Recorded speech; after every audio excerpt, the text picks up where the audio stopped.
हाय दोस्तों, मैं नितेश सिन्हा और आप सभी का मेरे चैनल करियर बिल्डअप में बहुत बहुत स्वागत है। दोस्तों, मॉडर्न हिस्ट्री के नए सेगमेंट की ओर आगे बढ़ते हैं और इससे पहले 4 वीडियो मैंने अपने चैनल पर अपलोड कर चुका हूं। आप वहां जाके प्लेलिस्ट में देख सकते हैं।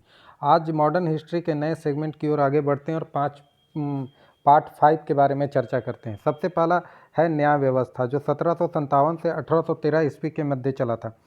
न्याय प्रणाली के विकास में भूधारण का प्रभाव बहुत महत्वपूर्ण है। मुगल साम्राज्य के विघटन के बाद मुगलकालीन न्याय व्यवस्था टूट गई। मुगल काल के उत्तरार्ध में भूमि सुपुर्दगी प्रथा से भूमि समृद्ध भूस्वामियों के हाथों में आ गई।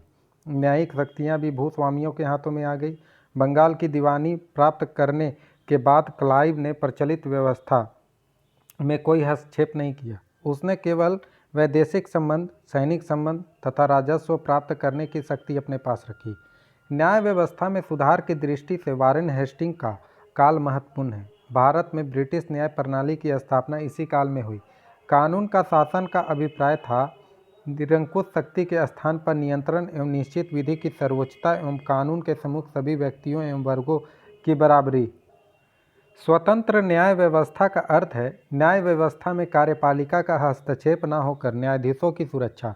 वारेन हेस्टिंग ने सिविल एवं फौजदारी मामलों के लिए अलग अलग अदालतें स्थापित की।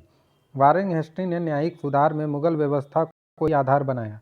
सर्वप्रथम उसने सिविल अदालतों की श्रृंखला स्थापित की। सबसे नीचे मुखिया 10 रुपये तक के मामलों की सुनवाई करता था। प्रत्येक जिले में जिला दीवानी अदालत स्थापित की गई या यूरोपीय कलेक्टर के अंतर्गत कर दी गई या 500 रुपये तक के मामलों की सुनवाई करती थी। सबसे ऊपर कलकत्ता की सदर दीवानी अदालत थी, किंतु उस समय अदालतों पर लगान विभाग का प्रभाव देखा जा सकता था। उसी तरह वारेन हेस्टिंग ने फौजदारी अदालतों का पुनर्गठन किया। प्रत्येक जिला में एक फौजदारी अदालत स्थापित की गई जो काजी, मुफ्ती एवं मौलवी के अधीन होती थी। इसके ऊपर कलकत्ता का सदर निजामत अदालत थी या दरोगा ये अदालत प्रधान काजी का प्रधान मुफ्ती के अधीन होती थी। किंतु वारेन हेस्टिंग के सुधार अपर्याप्त थे। न्यायिक व्यवस्था में व्यापक सुधार कर्नवालिस के अंतर्गत हुआ। कर्नवालिस को भारतीय पद्धति में आस्था नहीं थी अतः उसके सुधारों में यूरोपीय तत्व प्रबल थे। कर्नवालिस की सबसे बड़ी उपलब्धि थी शक्ति का पृथक्करण, जो उसने न्यायिक क्षेत्र में लागू किया। उसने लगान प्रबंध को दीवानी प्रशासन से पृथक कर दिया। उसने 1793 ईस्वी में कर्नवालिस संहिता लागू की। 1793 ईस्वी की संहिता के द्वारा कलेक्टर के न्यायिक एवं फौजदारी शक्तियां ले ली गई तथा उसे केवल भू राजस्व की वसूली का अधिकार दिया गया। उसने दीवानी अदालतों को पुनर्गठित किया। सबसे नीचे मुंसिफ की अदालत थी जो 50 रुपये तक का मुकदमा देखती थी। इससे ऊपर रजिस्ट्रार की अदालत थी, यह यूरोपीय न्यायाधीश के अंतर्गत थी एवं 200 रुपये तक के मुकदमों की सुनवाई करती थी। इसके ऊपर जिला न्यायाधीश था। इसके ऊपर 4 प्रांतीय अदालत थी जो कलकत्ता, मुर्शिदाबाद, ढाका एवं पटना में स्थापित की गई थी, जो 1000 रुपये तक की राशि के मुकदमों की सुनवाई करती थी। सबसे ऊपर कलकत्ता की सदर दीवानी अदालत थी जो गवर्नर जनरल एवं पार्षद के अंतर्गत थी। 5000 रुपये से अधिक के मुकदमे किंग इन काउंसिल में भेजे जाते थे। इसी तरह उसने फौजदारी अदालतों की नई श्रृंखला बनाई। उसने जिला फौजदारी न्यायालय के ऊपर 4 सर्किट कोर्ट स्थापित किए। ये भ्रमणकारी न्यायालय होते थे और मुकदमों के निपटारों के लिए साल में 2 बार किसी क्षेत्र में भ्रमण करते थे। ये मृत्यु दंड दे सकते थे, किंतु मृत्यु दंड के विरुद्ध सदर निजामत अदालत में अपील की जाती थी। सबसे ऊपर सदर निजामत अदालत होती थी। इसके अतिरिक्त कर्नवालिस ने दंड संहिता में भी परिवर्तन किया। इसमें यूरोपीय तत्वों को कुछ हद तक ग्रहण कर लिया गया। उसके सुधारों में भी इस बात का बल दिया गया कि किसी भी अभियुक्त के मुकदमे की सुनवाई करते हुए अस्त्र या ढंग पर उतना बल नहीं दिया जाना चाहिए जितनी हत्या की भावना पर। अब अभियुक्त को सजा देने में मृतकों को अभिभावकों की इच्छा को महत्व नहीं दिया जाना था। फिर साक्षी में धर्म विशेष पर भी बल नहीं दिया जाना था। किसी भी धर्म के साक्षी अपना पक्ष प्रस्तुत कर सकते थे। इस तरह अब धर्म निरपेक्ष कानूनों पर बल दिया जाने लगा था। सिविल सेवा, पुलिस व्यवस्था और सैन्य व्यवस्था 1757 से 1813 ईस्वी। सिविल सेवा के गठन का श्रेय कर्नवालिस को दिया जाता है। सिविल सेवकों पर बृहत्तर उत्तरदायित्व दिया गया। ये सरकारी नीति को कार्य रूप में रूपांतरित करते थे। सिविल सेवा ब्रिटिश साम्राज्य का इस्पाती ढांचा कहा जाता था। कर्नवालिस से पूर्व सिविल सेवा असंगठित रूप से विद्यमान थी। जब 1772 ईस्वी में कंपनी ने बंगाल का शासन प्रत्यक्षतः अपने हाथों में लिया तो सक्षम अधिकारियों की आवश्यकता महसूस हुई। प्रारंभ में कंपनी के अधिकारियों को ही प्रशासन का अधिकार दिया गया, किंतु कंपनी के अधिकारी भ्रष्ट होते थे, क्योंकि कंपनी के अधीन भी उसने निजी व्यापार से लाभार्जन की प्रवृत्ति थी। अतः कर्नवालिस ने पहली बार इस बात को महसूस किया कि ईमानदार और सक्षम सिविल सेवकों की जरूरत है। उसने सिविल सेवकों में ईमानदारी की भावना जागृत करने के लिए उसके वेतन में वृद्धि कर दी। उनका वेतन 1500 रुपये मासिक कर दिया गया। इसके अतिरिक्त भू राजस्व के संग्रह की राशि उन्हें 1% कमीशन दिया जाना था। अब भारतीय सिविल सेवा संसार में सबसे उच्च वेतनमान वाली सिविल सेवा हो गई। सिविल सेवकों की नियुक्ति का अधिकार कोर्ट ऑफ डायरेक्टर के हाथों में था। कोर्ट ऑफ डायरेक्टर्स अपने सारे अधिकारों को खोने के बावजूद भी सिविल सेवा में नियुक्त के अधिकार को खाने के लिए तैयार न थे। इसकी वजह यह थी कि उच्च वर्ग के अंग्रेज इन पदों को अपने पुत्र के लिए सुरक्षित रखना चाहते थे। कोर्ट ऑफ डायरेक्टर नियुक्ति में बोर्ड ऑफ कंट्रोल के परामर्श को भी मानता था, किंतु इनकी तमाम कोशिश के बावजूद 1853 में चार्टर्ड एक्ट द्वारा कोर्ट ऑफ डायरेक्टर के अधिकार छीन लिए गए और खुली प्रतियोगिता के द्वारा नियुक्ति होने लगी। भारतीय सिविल सेवा का सबसे नकारात्मक पक्ष यह था कि इसने भारतीय लगभग बाहर थे। कर्नवालिस के समय ही 1793 ईस्वी में एक एक्ट के द्वारा यह प्रावधान लाया गया कि 200 पाउंड से अधिक वेतन के पद पर भारतीयों को नियुक्त नहीं किया जा सकता। कर्नवालिस का मानना था कि सभी भारतीय भ्रष्ट हैं। हालांकि उनका यह विचार इसलिए सही नहीं था कि कंपनी अधिकारी भी भ्रष्ट थे, और अगर ब्रिटिश सिविल सेवकों ने ईमानदारी निभाई तो इसलिए कि उनका वेतन सर्वश्रेष्ठ था। दूसरी तरफ भारतीय अधिकारियों को उचित वेतन नहीं दिया जाता था। ऐसी स्थिति में इन्हें भ्रष्ट मानना उचित नहीं है। वस्तुतः यह केवल बहाना था। इन पदों पर अंग्रेजों की नियुक्ति के दो कारण थे। इन पदों को उच्च कुल अंग्रेजों के लिए सुरक्षित रखा जाना था। दूसरा, चूंकि सिविल सेवा ब्रिटिश साम्राज्य की इस्पाती ढांचा था, इसलिए एक अंग्रेज अधिकारी ही ब्रिटिश हित को बेहतर ढंग से समझ सकता था। अधिकतर सिविल सेवक 18 वर्ष की उम्र के होते थे, अतः इसलिए उनका प्रशिक्षण अनिवार्य माना गया। उनमें से अधिकतर को भारतीय परिस्थितियों का ज्ञान नहीं था, अतः लॉर्ड वेलेस्ली ने इन अधिकारियों के प्रशिक्षण के लिए 1800 ईस्वी में फोर्ट विलियम कॉलेज की स्थापना की, किंतु कोर्ट ऑफ डायरेक्टर ने इन प्रस्ताव को अस्वीकृत कर दिया। अतः 1806 ईस्वी में इंग्लैंड के हेलबरी नामक स्थान पर इसी प्रकार के एक कॉलेज की स्थापना की गई। आगे चलकर ब्रिटिश सिविल सेवा भारत में एक प्रतिक्रियावादी शक्ति बन गई, जिसका उद्देश्य भारतीय राष्ट्रवाद को कुचलना था। अतः सिविल सेवा का भारतीयकरण राष्ट्रीय आंदोलन की प्रमुख मांग बनी रही। पुलिस व्यवस्था। मुगल साम्राज्य के विघटन के पश्चात भारत में कानून व्यवस्था की स्थिति बिगड़ती चली गई। पुलिस शक्ति क्षेत्रीय जमींदारों के हाथों में आ गई। अब क्लाइव ने बंगाल की दीवानी प्राप्त की तो उसने प्रचलित प्रशासनिक व्यवस्था को बनाए रखा। वारेन हेस्टिंग्स ने पुलिस व्यवस्था की ओर ध्यान नहीं दिया। सबसे पहली बार कर्नवालिस ने एक संगठित पुलिस व्यवस्था की शुरुआत की। उसने थाने व्यवस्था का आधुनिकीकरण किया। उसने प्रत्येक क्षेत्र में एक पुलिस थाना की स्थापना की एवं उसे एक दरोगा के अंतर्गत कर दिया गया। जिला स्तर पर जिला पुलिस अधीक्षक के पद का सृजन किया गया। ग्राम स्तर पर चौकीदारों को पुलिस शक्ति दी गई। इस तरह आधुनिक पुलिस व्यवस्था की शुरुआत हुई। सक्षम पुलिस व्यवस्था के बहुत सारे उद्देश्य पूरे किए। इसके द्वारा मध्य भारत में ठगों का दमन कर दिया गया। पुलिस व्यवस्था के द्वारा क्रांतिकारी षड्यंत्रों का पर्दाफाश किया गया एवं इसी के द्वारा समय समय पर राष्ट्रीय आंदोलन को दबाया गया। किंतु इस पुलिस व्यवस्था का एक कुपरिणाम यह था कि इसने भारतीय जनता के साथ क्रूर व्यवहार भी किए। 1813 ईस्वी में संसद की एक समिति ने रिपोर्ट दी कि पुलिस ने भारतीय जनता को डाकुओं की तरह प्रताड़ित किया है। वस्तुतः महत्वपूर्ण पदों पर भारतीयों को नियुक्ति के मामलों में ब्रिटिश कंपनी सतर्क रही। कर्नवालिस ने तो स्पष्ट रूप से भारतीयों को भ्रष्ट मान लिया एवं उत्तरदायी पदों से उन्हें दूर रखा।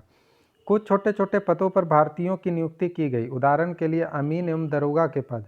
1793 ईस्वी के बाद आधिकारिक नीति भारतीयों को महत्वपूर्ण पदों से वंचित करने की रही, किंतु 19वीं सदी के आरंभिक दशकों में इस संदर्भ में नीतिगत परिवर्तनों को रेखांकित किया जा सकता है।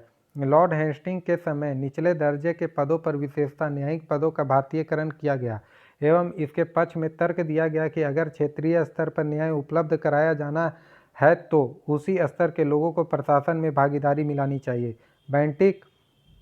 बेंटिक ने भी आगे इस बात पर जोर दिया, किंतु अगर देखा जाए तो इस उदार नीति के पीछे आर्थिक कारण उत्तरदायी था। एंग्लो बर्मा युद्ध के पश्चात वित्तीय संकट की स्थिति आई। इसकी आर्थिक संकट ने ब्रिटिश को उदारवादी नीति अपनाने के लिए विवश किया, क्योंकि भारतीय अंग्रेजी की तुलना में सस्ते थे, इसलिए अब मध्य के पदों पर भी भारतीयों की नियुक्ति को प्रोत्साहित किया गया तथा 1831 ईस्वी के रेगुलेशन में भारतीय अधिकारियों का न्यायिक पदों पर नियुक्ति को अपेक्षाकृत आसान बना दिया गया। सैन्य व्यवस्था को ब्रिटिश साम्राज्य का दूसरा स्तंभ माना जाता है। भारत में औपनिवेशिक शासन के स्थायित्व के लिए उत्तम सैन्य व्यवस्था आवश्यक थी। एक दक्ष सैनिक व्यवस्था के निम्नलिखित उद्देश्य थे। इसकी सहायता से भारतीय शक्ति को पराजित किया जाना था। इसके द्वारा विदेशी आक्रमण में भारत की सुरक्षा की जानी थी। साथ ही इसकी सहायता से एशिया एवं अफ्रीका देशों में ब्रिटिश साम्राज्य का विस्तार किया जाना था।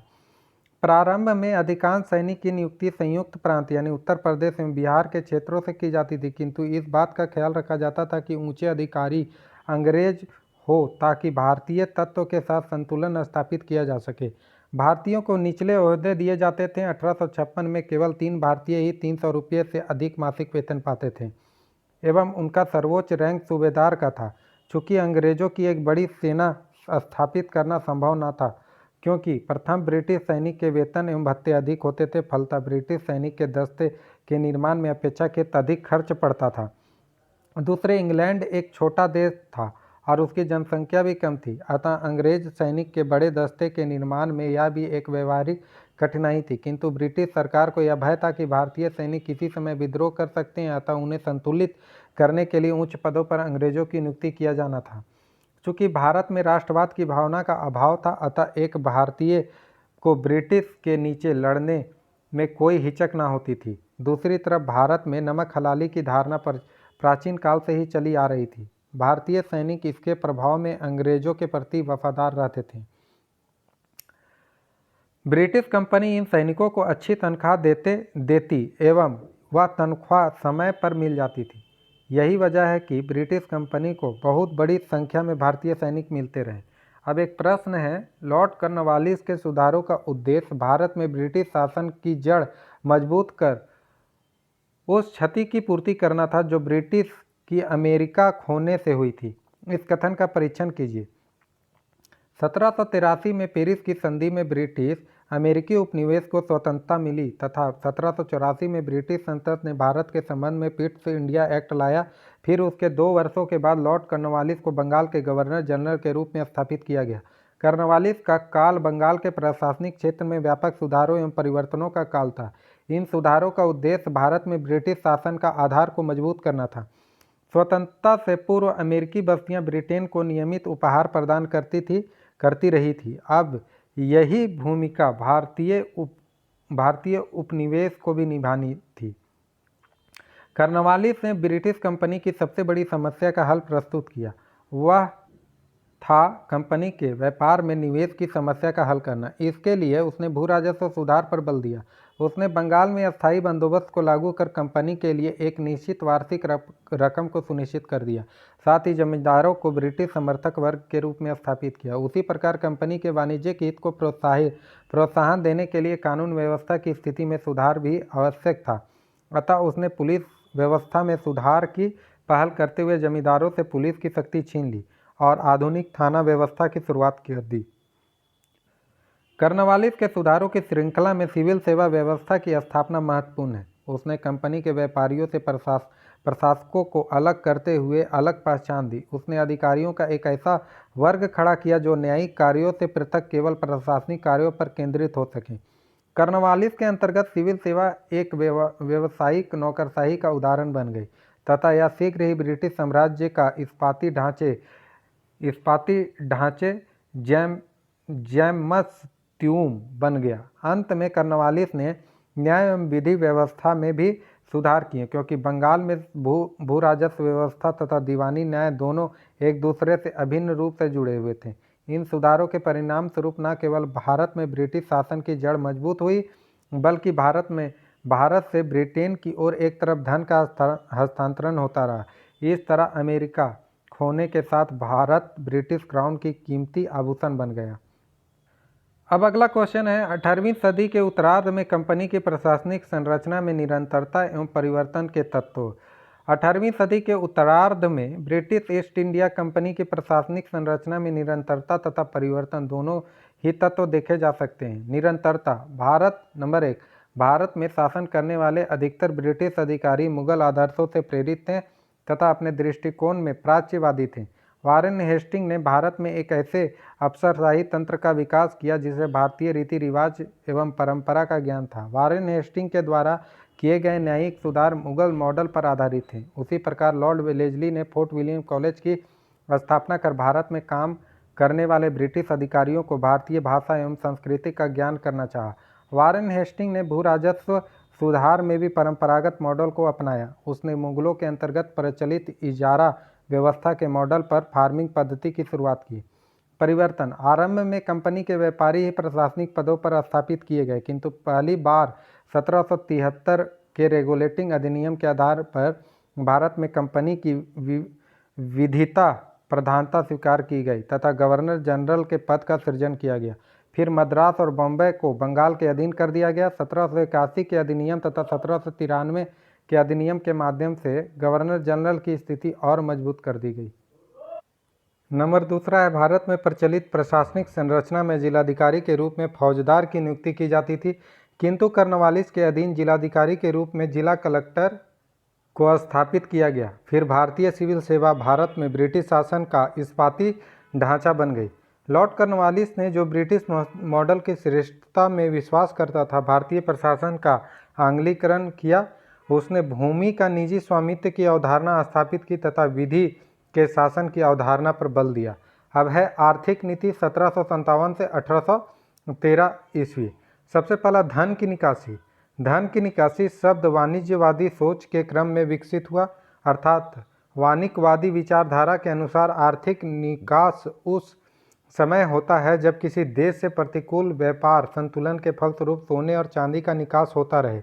भारत के संदर्भ में इस शब्दावली का अर्थ भारत से धन का प्रवाह था। भारत से धन का अविरल प्रवाह इंग्लैंड की ओर था। इसके बदले भारत को पर्याप्त आर्थिक, व्यापारिक और भौगोलिक फल नहीं मिला। ऐसे धन को भारतीय राष्ट्रीय नेताओं तथा अर्थशास्त्रियों ने धन की निकासी संज्ञा दी है। दूसरी तरफ धन के निकास को इंग्लैंड ने भारत से अप्रत्यक्ष रूप में भेंट अथवा अंशदान माना है। प्लासी के युद्ध से पूर्व 50 वर्षों में ईस्ट इंडिया कंपनी ने भारत में 2 करोड़ रुपए पाउंड का सोना चांदी इसलिए भेजा कि वह भारत से निर्यात की जाने वाली वस्तुओं का मूल्य दे सके, किंतु प्लासी के युद्ध के पश्चात यह स्थिति उल्टी हो गई। इंग्लैंड का भारतीय अर्थव्यवस्था पर एकाधिकार हो गया तथा भारतीय धन का इंग्लैंड की ओर प्रवाह होने लगा। प्लासी के युद्ध के पश्चात कंपनी के द्वारा बंगाल की लूट से प्राप्त रकम, व्यापारिक एकाधिकार से प्राप्त लाभांश तथा बक्सर के युद्ध के पश्चात बंगाल से प्राप्त राजस्व का एक भाग भारतीय वस्तुओं की खरीद में निवेशित किया जाने लगा। यहीं से धन की निकासी की समस्या प्रारंभ हुई। दूसरे शब्दों में अब भारतीय धन से ही भारतीय वस्तु की खरीद आरंभ हुई, अर्थात भारत की वस्तुएं भारत से बाहर भेजी जा रही थी, जो ना तो इससे पूर्वी तुर्की शासन के अंतर्गत देखा गया और ना ही मुगल शासन के अंतर्गत। धन की निकासी का अर्थ अथवा धन की निकासी से तात्पर्य। यूरोप में धन की निकासी की अवधारणा वाणिज्यवादी सोच के क्रम में विकसित हुई थी तथा इसका तात्पर्य था प्रतिकूल व्यापार संतुलन के कारण किसी भी देश की कीमती धातु का पलायन। किंतु भारत के संदर्भ में धन की निकासी से तात्पर्य है आयात की तुलना में निर्यात को अधिक कर भारत से बाहर अतिरिक्त रकम का हस्तांतरण। उद्भव। एक व्यापारिक कंपनी के रूप में भारतीय व्यापार के संचालन के लिए ईस्ट इंडिया कंपनी को बड़ी मात्रा में ब्रिटेन से कीमती धातु लानी होती थी, किंतु ब्रिटिश सरकार के द्वारा निरंतर इस निधि का विरोध किया जा रहा था। अंत में प्लासी तथा बक्सर के युद्ध के पश्चात कंपनी एक राजनीतिक शक्ति के रूप में स्थापित हुई तथा कंपनी को बंगाल की दीवानी प्राप्त हुई। फिर कंपनी एक, अंतर क्षेत्रीय व्यापार से प्राप्त लाभ, दो, बंगाल की लूट से प्राप्त धन तथा बंगाल के राजस्व का एक भाग भारतीय वस्तुओं की खरीद में निवेशित करने लगी। इससे निवेश के नाम से जाना गया तथा यहीं से धन की निकासी का आरंभ हुआ। दूसरे शब्दों में अब रकम भी भारत की तथा वस्तु भी भारत की। फिर इन वस्तुओं को भारत से बाहर निर्यात किया गया तथा इनका मुनाफा कंपनी के शेयरधारकों को मिला। भारतीय इससे वंचित रहे। बंगाल की दीवानी प्राप्त होने के पश्चात कंपनी ने ब्रिटेन से आयात की जाने वाली कीमती धातु की मात्रा भी कम कर दी। इस प्रकार बड़ी मात्रा में वस्तुओं के रूप में भारत से ब्रिटेन की ओर धन का पलायन हुआ। हस्तशिल्प उद्योग का पतन। हस्तशिल्प उद्योग के ह्रास से तात्पर्य है भारतीय उद्योगों का पतन और कृषि अर्थव्यवस्था पर भारत की अधिक से अधिक निर्भरता। शब्दकोश के अनुसार विऔद्योगिकीकरण का अर्थ है किसी भी राष्ट्र की औद्योगिक क्षमता में गिरावट अथवा विनाश। भारत के आर्थिक इतिहास में इस शब्द का अर्थ लगाया जाता है कि 19वीं सदी में ब्रिटिश औद्योगिकी उत्पाद के साथ प्रतिस्पर्धा के कारण भारत में हस्तशिल्प उद्योग का पतन, भारतीय हस्तशिल्प उद्योग का विनाश ब्रिटिश आर्थिक नीतियों का स्वाभाविक परिणाम था। हालांकि यह कोई नई बात नहीं थी। हस्तशिल्प उद्योग प्राक पूंजीवाद उत्पादन प्रणाली से जुड़ा होता है एवं पूंजीवादी परिवर्तन के क्रम में इसका टूटना अवश्यम्भावी होता है। इसकी रक्षा करने के उपाय कृत्रिम एवं असामयिक हैं, अर्थात पूंजीवादी परिवर्तन के क्रम में प्राक पूंजीवादी अर्थव्यवस्था का टूटना अवश्यम्भावी होता है। इंग्लैंड एवं अन्य यूरोपीय देशों को भी इस प्रक्रिया से गुजरना पड़ता है, किंतु इन देशों से भारत की स्थिति भिन्न थी। इंग्लैंड एवं यूरोप के अन्य देशों में हस्तशिल्प के विनाश के बाद फैक्ट्री प्रणाली विकसित हुई, अतः आधुनिक उद्योगों के विकास के साथ वहां रोजगार एवं समृद्धि दोनों में वृद्धि हुई। भारत में स्थिति भिन्न थी। यहाँ हस्तशिल्प उद्योग का विनाश तो हुआ परंतु उसकी क्षतिपूर्ति के लिए आधुनिक उद्योग का विकास नहीं किया गया। संभवतः भारतीय अर्थव्यवस्था पर इसका विपरीत प्रभाव पड़ा। हस्तशिल्प उद्योग के ह्रास ने ग्रामीण मजदूरों की संख्या में वृद्धि कर दी। हस्तशिल्प उद्योग से जुड़े हुए कारीगर ग्रामीण क्षेत्रों में पलायन कर गए क्योंकि आधुनिक उद्योग का विकास नहीं हुआ था जहां उन्हें रोजगार प्राप्त होता। फलतः व्यक्ति एवं भूमि का संतुलन बिगड़ गया एवं कृषक मजदूर की संख्या में वृद्धि हुई। सामाजिक नीति 1757 से 1813। इस काल में ब्रिटिश सामाजिक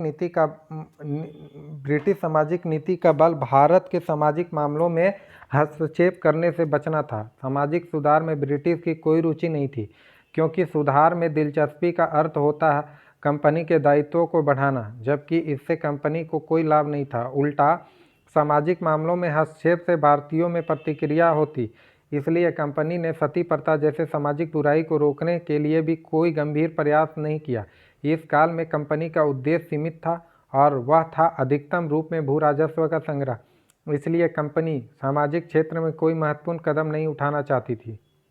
अब है सांस्कृतिक नीति 1757 से 1813। प्राच्यवादी दृष्टिकोण। 18वीं सदी के उत्तरार्ध में भारत में शासन करने वाले अधिकतर ब्रिटिश अधिकारी प्राच्यवादी दृष्टिकोण से प्रभावित थे। इसमें वारेन हेस्टिंग प्रमुख था। इनका उद्देश्य भारत में एक ऐसे अधिकारी तंत्र का विकास करना था जो भारतीय परंपरा एवं पद्धति के आधार पर शासन कर सके। उनका यह मानना था कि भारत में शासन करने वाले ब्रिटिश अधिकारियों को भारतीय रीति रिवाज तथा परंपरा का ज्ञान आवश्यक है। वारेन हेस्टिंग के अधीन कई ऐसे विद्वान थे जो अपने दृष्टिकोण में प्राच्यवादी थे, यथा William Jones, William Carey, H. Wilson, Colebrooke आदि। फिर आगे जेम्स प्रिंसेप जैसे विद्वान ने भी प्राच्यवादी दृष्टिकोण को प्रोत्साहन दिया। प्राच्यवादियों के द्वारा भारतीय अतीत एवं संस्कृति का अन्वेषण आरंभ हुआ। उन्होंने भारतीय संस्कृति को गौरवपूर्ण घोषित किया तथा भारतीय अतीत के समक्ष एक स्वर्ण युग की परिकल्पना रखी। किंतु प्राच्यवादी दृष्टिकोण की दो सीमाएं रही। प्रथम, भारतीय संस्कृति के अन्वेषण एवं विश्लेषण की पद्धति पर इन विद्वानों के द्वारा एक प्रकार का एकाधिकार स्थापित कर लिया गया। दूसरे शब्दों में भारतीय संस्कृति की व्याख्या भारतीयों के हाथों से छीनकर इन विद्वानों के हाथों में पहुंच गई। इसी संदर्भ में एक विद्वान एडवर्ड सईद ने प्राच्यवाद यानी वातप मत जम्पेयू की अवधारणा दी है।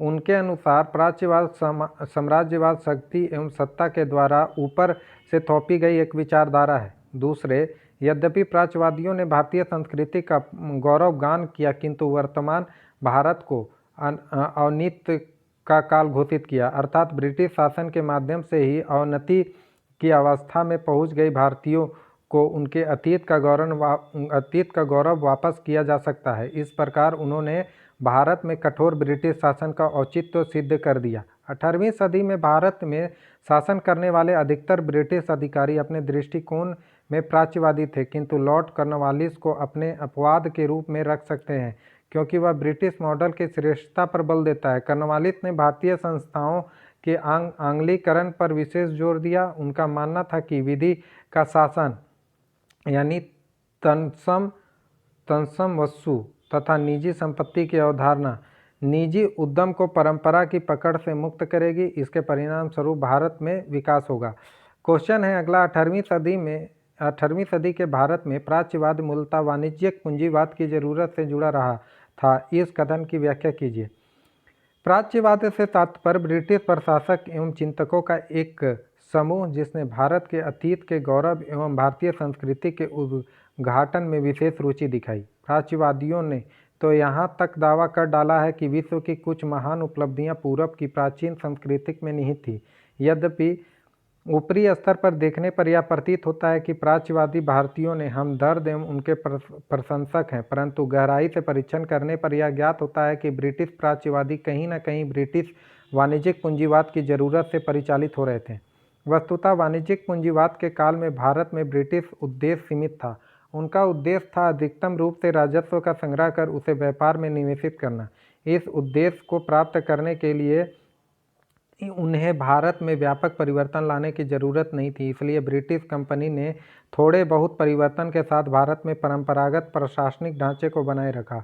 उसी तरह सामाजिक तथा सांस्कृतिक क्षेत्र में भी परंपरागत मॉडल को ही बनाए रखने पर बल दिया। प्राच्यवाद ब्रिटिश की उपयुक्त जरूरत के अनुकूल ही था। प्राच्यवाद ने यह स्थापित करने का प्रयास किया कि भारतीय मॉडल ब्रिटिश मॉडल से पृथक अवश्य है, किंतु उसे निकृष्ट नहीं है। उपयुक्त बातों के अतिरिक्त भारतीय अतीत एवं परंपरा का ज्ञान भारत में काम करने वाले ब्रिटिश अधिकारियों के लिए बहुत उपयोगी हो सकता था। वे ब्रिटिश हित से बेहतर रूप से शासन कर सकते थे। इस तरह हम देखते हैं कि प्राच्यवादी जैसे विशिष्ट विचारधारा गहरे रूप से ब्रिटिश औपनिवेशिक हित से संबंध थी। अगला क्वेश्चन है, प्राच्यवाद ब्रिटिश चिंतक की भारतीय संस्कृति में गहरी रुचि को अभिव्यक्त करता है। प्राच्यवाद से तात्पर्य किसी पाश्चात्य बुद्धिजीवी का भारतीय संस्कृति एवं अतीत के प्रति संवेदनापूर्ण आकर्षण तथा इन बुद्धिजीवियों के द्वारा उन अध्ययन के रूप में प्राच्यवाद निश्चय ही ब्रिटिश चिंतकों की भारतीय संस्कृति में गहरी रुचि को अभिव्यक्त करता है, किंतु सूक्ष्म विश्लेषण करने के पश्चात यह ज्ञात होता है कि भारतीय संस्कृति के प्रति उनका आकर्षण भी एक वृहद औपनिवेशिक उद्देश्य से परिचालित था। यद्यपि यह सही है कि प्राच्यवादी दृष्टिकोण के प्रभाव में भारतीय अतीत एवं संस्कृति का अन्वेषण प्रारंभ हुआ, भारतीय इतिहास की समझ विकसित हुई, भारतीय पुरातत्व का विकास हुआ तथा महत्वपूर्ण ग्रंथों की खोज हुई। इतना ही नहीं, हिंदू एवं मुस्लिम विधियों का अलग अलग कोड भी निर्मित हुआ। एसिमाटिक सोसाइटी ऑफ बंगाल की स्थापना प्राच्यवादियों की महत्वपूर्ण उपलब्धि रही। फिर भी हम तथ्य को कैसे झुठला सकते हैं कि उपयुक्त सभी उपलब्धियां ब्रिटिश औपनिवेशिक हित से परिचालित थी। इनका निम्नलिखित उद्देश्य था। प्रथम, भारतीय में ब्रिटिश अधिकारियों के एक ऐसे वर्ग को उत्पन्न करना जिसे भारतीय परंपरा का बेहद ज्ञान हो तथा जो ब्रिटिश हित में भारतीय हित का बेहतर उपयोग कर सकें। दूसरे, ये प्राच्यवादी भारतीय मॉडल की प्रशंसा कर भारत में सुधार एवं परिवर्तन के दायित्व से बचना चाहते थे। इसके अतिरिक्त वे भारतीय संस्कृति के विश्लेषण पर अपना एकाधिकार को भी कायम रखना चाहते थे। उपयुक्त तथ्यों के आधार पर यह सिद्ध करना कठिन है कि प्राच्यवाद ब्रिटिश हित से परिचालित था, न कि भारतीय हित से।